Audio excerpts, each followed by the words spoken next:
Assalamualaikum warahmatullahi wabarakatuh.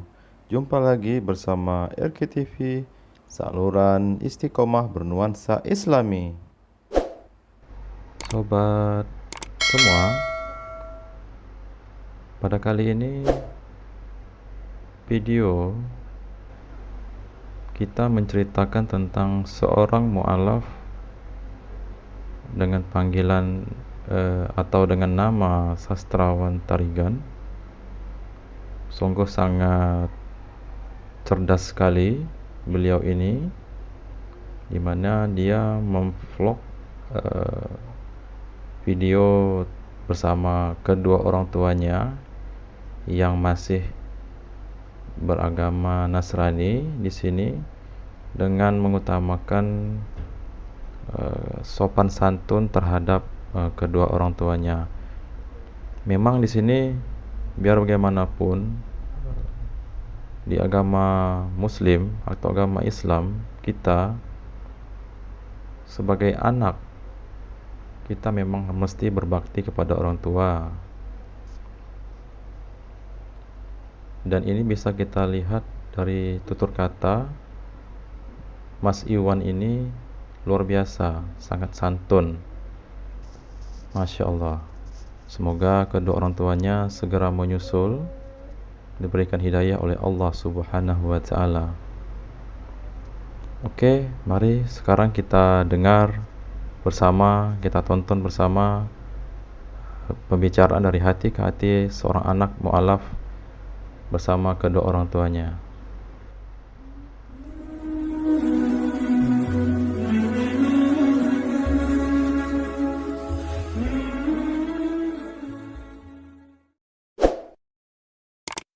Bismillah, Assalamualaikum warahmatullahi wabarakatuh. Hai, apa kabar semuanya? Ketemu lagi. Kali ini aku lagi ada di rumah kedua orang tua aku, lagi berkunjung ya. Seperti yang udah sebelumnya tahu, di video-video sebelumnya pernah tahu, ya keluarga kami ini termasuk keluarga Bhinneka Tunggal Ika lah. Banyak perbedaan dari banyak agama juga, banyak suku. Kakak-kakak aku juga ada yang nikah dengan Chinese, jadi kami sudah biasa beda. Kali ini aku pengen bincang-bincang dengan terkhusus ya, dengan ibu aku, dengan mak aku. Jadi pengen bincang-bincang lah. Mak, ya beliau, saya lagi di rumah dan beliau di sini. Oh mak, sini.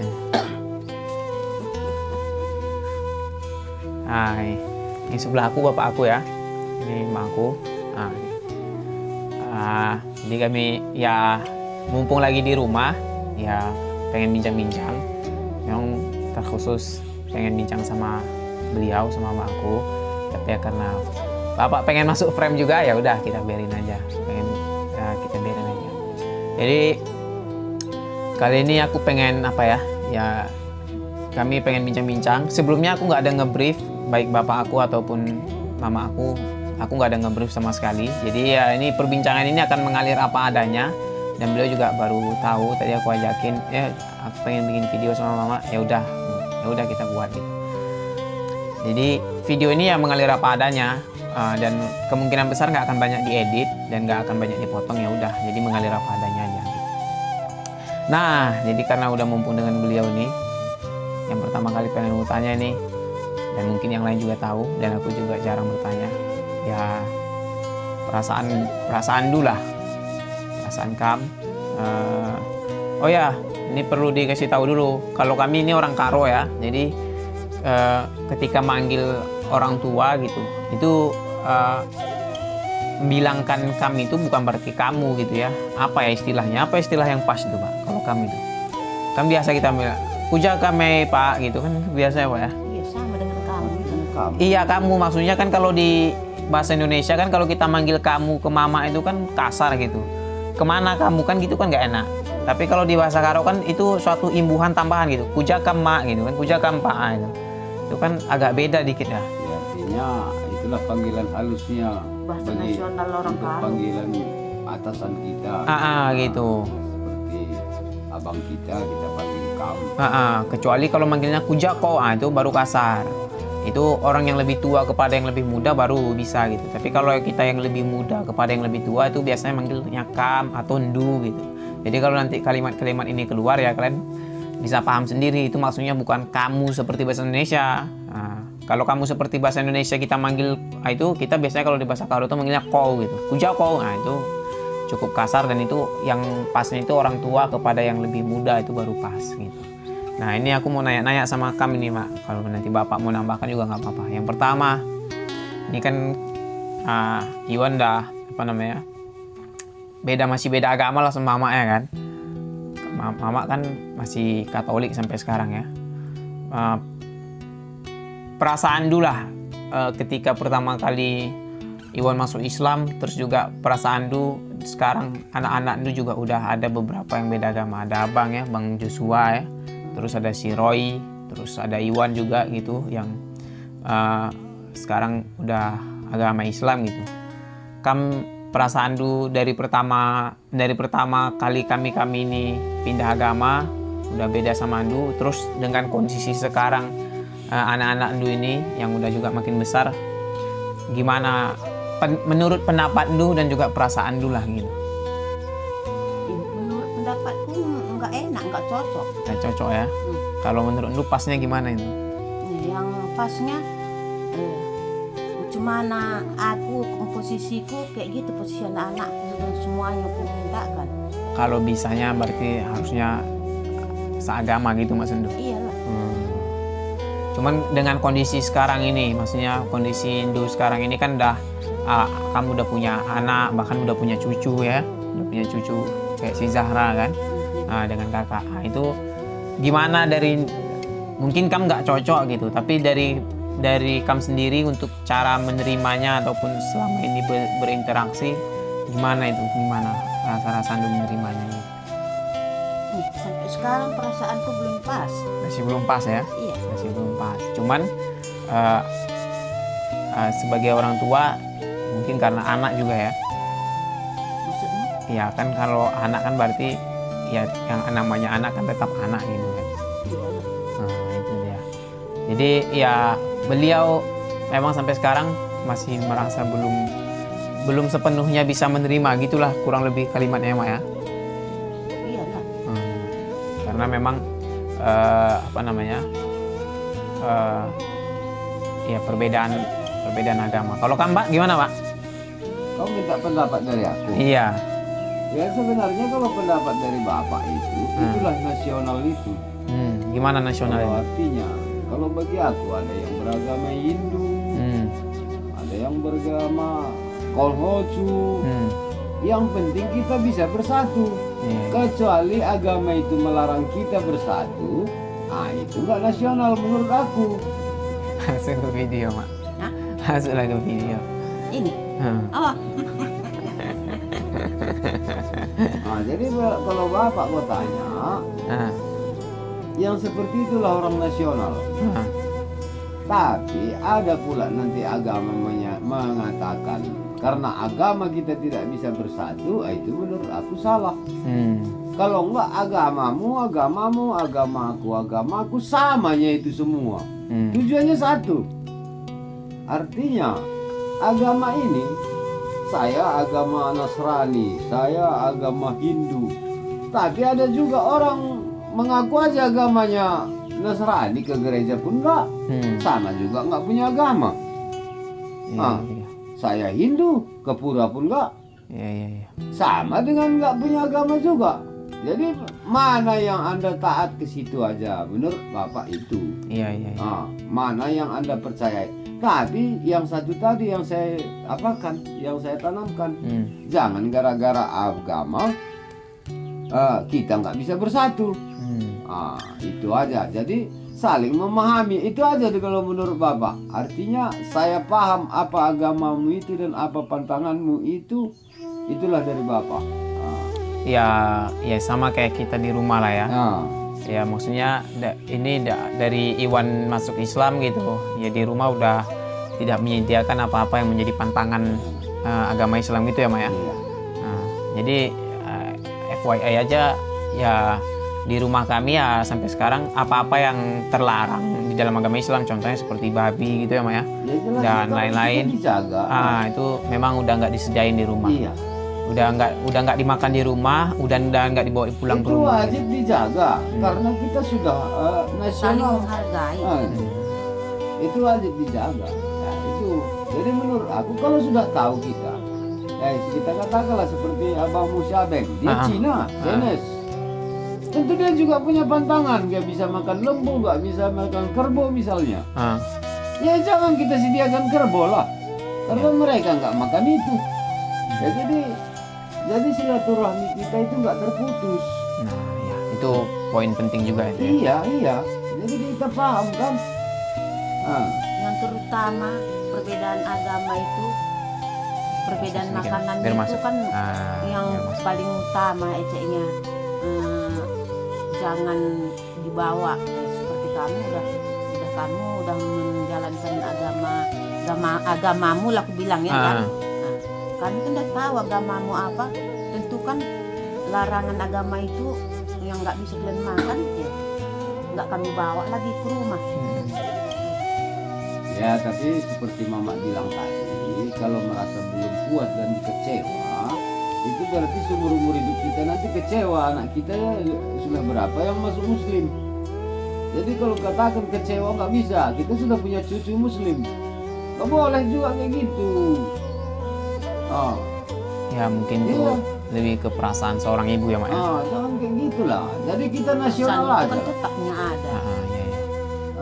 Jadi setelah ini kan anak Andu udah 3 muslim, terus juga ada cucu Andu nih. Pendapat Andu lah kepada anak Andu, terutama ke aku lah setelah muslim ini gitu. Apa pendapat Andu gitu kepada anak-anak Andu, terutama aku lah yang udah muslim ini. Pendapatku perbedaan kami yang muslim sama anakku yang nggak muslim nggak ada kurasa bedanya. Nggak ada perbedaan itu karena kamu udah muslim, yang ini nggak muslim, udah beda kasih sayang itu dan perasaan itu nggak ada. Kalau kan Pak, maksudnya dari sikap juga, dari apa, gimana menurut? Ya sebenarnya siapa yang taat pasti perbedaan pasti ada lah. Walaupun masih ada yang masih Kristen, tapi dia Kristen saja, di KTP-nya kan Kristennya. Dia apa hukum Kristen pun dia nggak tahu. Jadi mau kita bilang apa? Sementara kau sudah masuk muslim, memang kau taati apa hukum muslim itu, apa peraturannya. Kadang-kadang kita begini, katakanlah yang dipelajari dalam Kristen. Bisa aku apikan dulu nanti. Ya, silakan. Jadi beliau lagi masak soalnya. Dalam Kristen di sana. Cuman udah pertama selalunya diapakan di Kristen, misalnya kalau kau sudah dikarismakan, misalnya diajarkan sayangilah ibu bapamu agar umurmu diperpanjang. Itu kurasa di kitab manapun ada itu. Jadi mereka yang anak-anak yang masih Kristen itu pun nggak dipelajari apa maknanya itu. Jadi sementara mau apapun agamamu, kalau kau sampai mempelajari itulah yang kami harapkan, yang kami begini sebenarnya hidup ini. Kalau seperti Bapak pahami, seandainya pun Bapak orang brutal, orang jahat, tapi anakku memang ingin tobat juga aku. Rata-rata manusia kayak gitu. Walaupun bapaknya maling, mau minta dia anaknya jadi ustadz juga. Rata-rata manusia kayak gitu. Maksudnya gimana pun jahatnya bapak, dia pengen anaknya nggak mengikuti. Anaknya soleh juga. Tapi mungkin karena garis keturunan kadang-kadang, ya permintaan dia itu nggak terkabul. Kan kayak gitu. Terbawa-bawa juga keturunan ini. Jadi kayak gitu. Jadi kau pun bisa memahami secara agama ini, mungkin ada juga garis keturunan kita bisa kau begitu. Sebenarnya kayak gitu hidup ini. Kalau nggak paling payah juga, apalagi mempelajari agama yang disebut baik Kristen, Islam, yang mendalami itu paling sulit. Yang manapun semua, ya dari bapak pun dari kecil sudah beragama sebenarnya kan, sudahnya paham bapak bagaimana sulitnya mempelajari agama itu. Bacanya bapak pandai, membacanya, memahaminya. Memahami itu yang susah. Bapak sampai tua ini. Iya, memahami dan mengamalkan. Iya, itu yang susah. Kalau enggak, ya kalau menguraikan secara luar kepala pun kadang-kadang ya bisa juga Bapak. Memang pemahaman lah ya. Pemahamannya yang susah. Nah, jadi inilah sementara yang saya lihat di antara anak-anak di rumah ini ya kau sudah bisa memahami walaupun belum ya. Dengar dulu. Makanya kayak gini kam bikin kurang merasa puas kam penampilanmu di rumah ini. Kami bikin gitu. Maksudnya gimana? Kayaknya belum merasamu macam sepenuhnya kami menerima kamu karena sudah masuk muslim gitu perasaan. Oh enggak, ini supaya ini namanya bincang-bincang sharing supaya orang juga bisa ngambil pelajaran kan. Maksudnya orang gimana? Mungkin banyak orang-orang yang juga dia sekarang dia udah muslim tapi misalnya dia terusir dari rumah gitu. Ada kawanku yang udah muslim dia terusir dari rumah, orang tuanya nggak ngasih dia ke rumah, terus juga ngusir total, udah nggak anggap dia sebagai anak misalnya gitu. Nah, jadi supaya jadi bahan pelajaran sama-sama dari dua belah pihak, baik dari anaknya gimana dia supaya berinteraksi dengan orang tua. Ya mungkin ya Iwan sampai sekarang ini kan ya kalau menurut Iwan sampai sekarang ini interaksi Iwan dengan dengan bapak itu cukup baik lah gitu. Nggak terputus gitu. Ada orang yang terputus total gitu. Ada. Jadi maksudnya ini supaya bisa jadi pembelajaran lah. Jadi pembelajaran baik dari pihak anaknya ataupun dari pihak keluarga bapak ibunya gitu. Karena banyak yang seperti itu. Susah dia terusir, dihapuskannya dari keluarga, tidak dibolehkannya datang ke rumah gitu. Itu satu. Ya itulah terlalu ekstrim gitu, terlalu ekstrim dia. Ada beberapa yang Iwan tangani gitu, dia datang terus dia kayak gitu diusir dari keluarga, akhirnya dia tidak kesulitan untuk melanjutkan kuliahnya karena dia belum punya apa gitu, karena dia terusir dari rumah. Jadi gimana caranya supaya kita saling belajar untuk bisa saling menerima juga berbeda pendapat, berbeda agama itu bukan untuk jadi perpecahan dan juga bukan untuk jadi memutuskan hubungan gitu. Nah, banyak orang di sana itu dia terputus hubungannya total gitu. Ya ini BTW ini rumahnya sangat sederhana ya. Ya doain nanti bisa kita bangunkan rumah untuk orang tua kita, untuk bapak emak kita ini supaya bisa bangun rumah yang lebih baik gitu. Dan beliau ini lagi sakit ini matanya. Beliau sering ngeluh matanya yang kiri yang kanan, yang kanan tinggal sekarang masih bisa, maksudnya berapa persen lagi bisa ngeliat?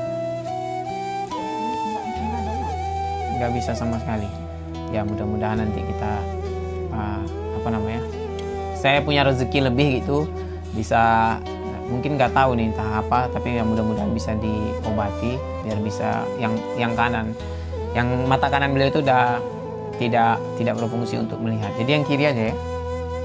Yang kiri iya, yang kiri aja tinggal yang berfungsi. Ya mudah-mudahan nanti kita bisa obati beliau, bisa fokus melihat lagi dan juga rumahnya bisa kita bangunkan lebih baik lagi, supaya mendapatkan tempat tinggal yang lebih baik lagi. Nah, yang berikutnya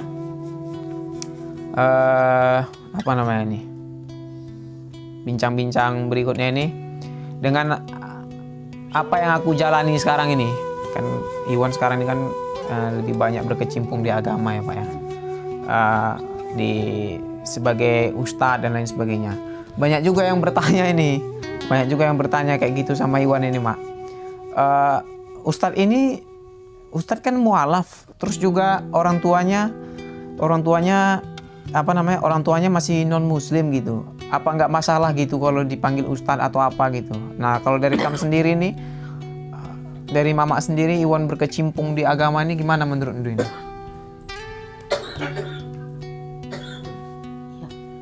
Itu menurut di agama muslim lah.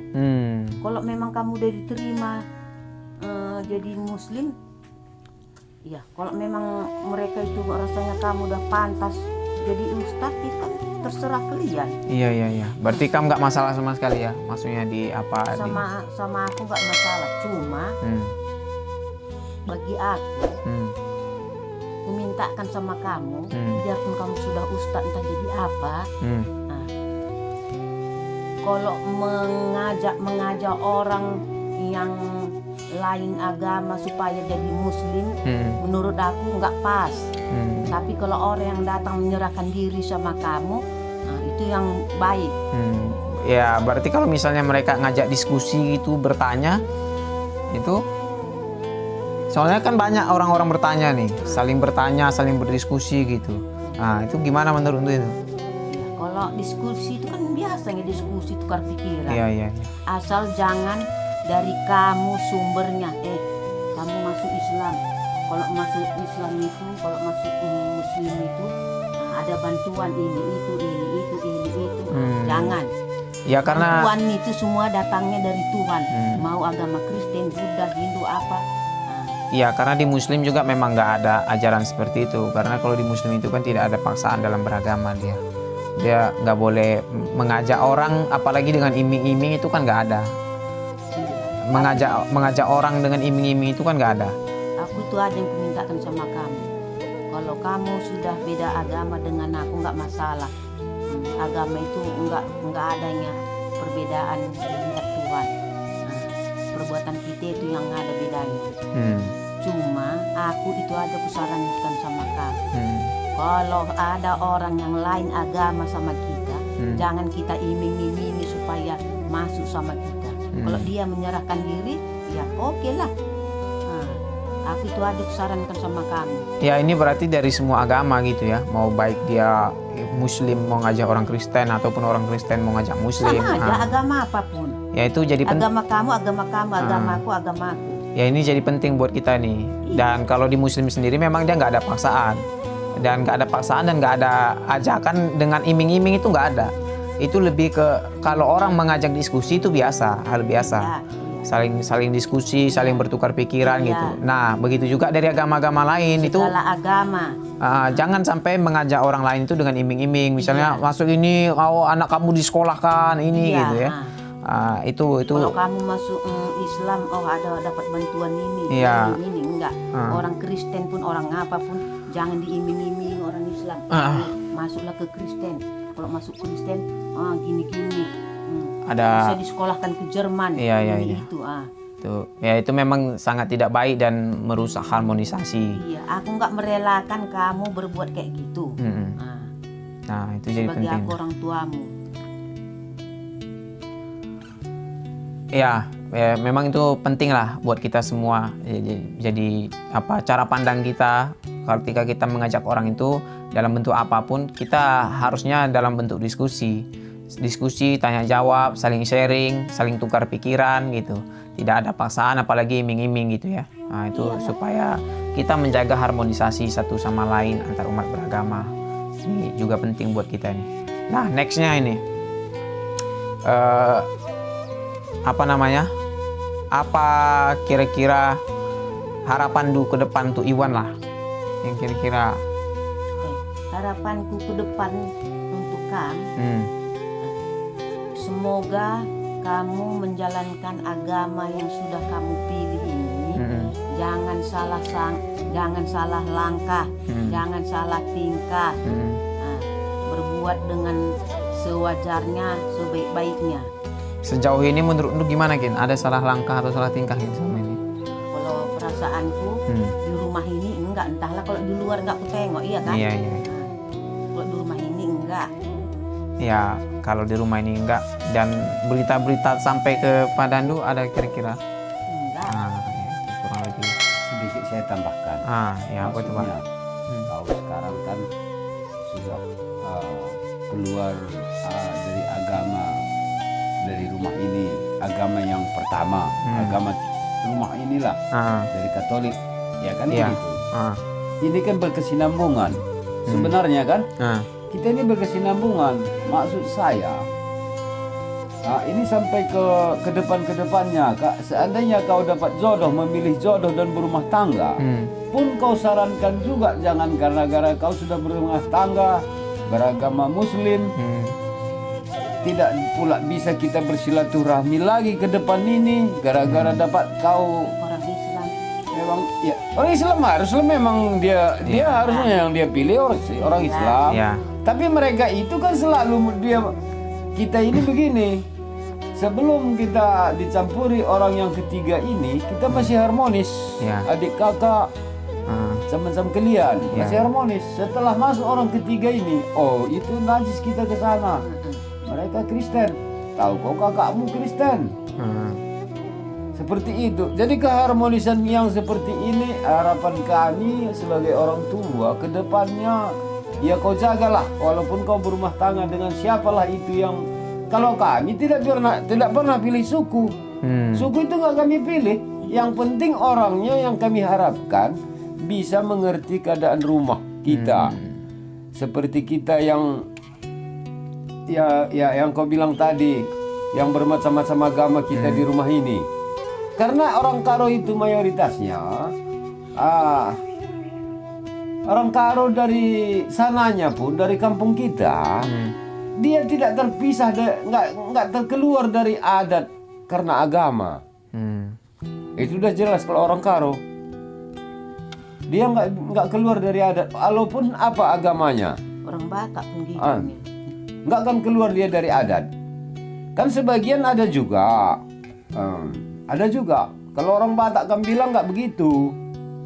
Karena dia kan bagaimana? Kalau orang Batak mayoritas kalau keluarganya sudah masuk Muslim, karena dia wajib menjalankan adat pakai jambar.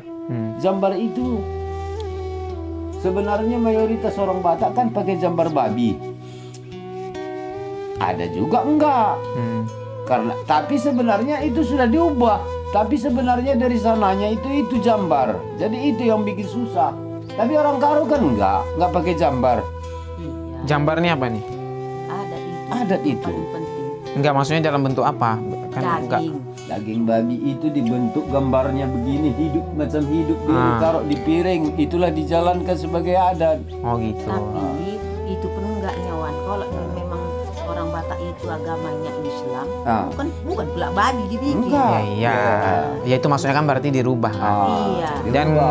Dan kan nggak seluruh Batak, misalnya orang Tapsel misalnya kan, atau orang kayak Mandeling Natal itu kan. Dibikin memang adatnya, tapi adatnya itu sudah diganti pula. Tapi dari awalnya mayoritas Batak sebelum tahu agama apapun namanya, karena agama ini kan pendatang. Ya maksudnya sebelum mereka memeluk salah satu agama. Ya waktu karena kan itu disebut agama Formalin apa? Pelbegu. Ya, enggak ya. Formalin dulu. Waktu itu agama itu di tanah Karo baik di tanah Batak itu belum ada yang memeluk agama. Itu mayoritas yang disebut jambar itu memang itu. Ya ketika masih masyarakatnya animisme gitu. Ya animisme, ya macam gitu. Itu termasuk orang Karo pun macam itu. Iya. Ini Bapak masih ingat orang Karo ini banyak ini belum punya agama. Masih banyak yang Bapak tahu belum punya agama. Itu ketika zaman Bapak ya? Zaman Bapak saya lah, nenekmu. Tapi kalau di tahun-tahun sekarang kayaknya udah semua. Ya, Bapak tahu Bapak kan diapakan juga, dipasu-pasu juga kan artinya sudah tahu agama. Iya. Maksudnya kalau di tahun-tahun seperti tahun modern sekarang ini apa masih ada yang agama? Nggak ada ya? Yang ke tahun sekarang ini mana ada lagi. Cuma orang yang tobat yang payah.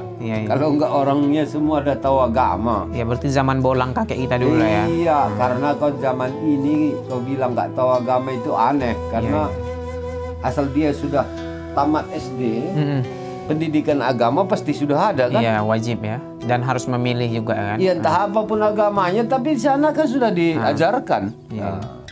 Jadi kalau zaman ini ya nggak ada lah. Tapi yang saya bilang ini seperti kakek kau yang dulu, mungkin kalian ini tidak temukan, tapi bapak saya kan saya temukan.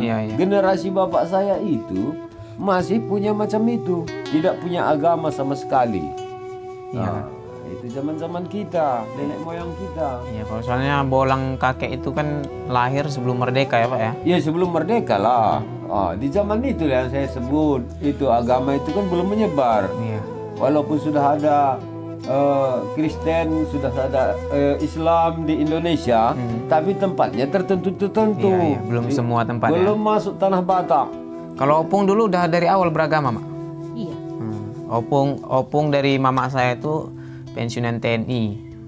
Ya, beliau pensiunan TNI. Kalau dari Bapak apa, Pak? Tentara rakyat ya?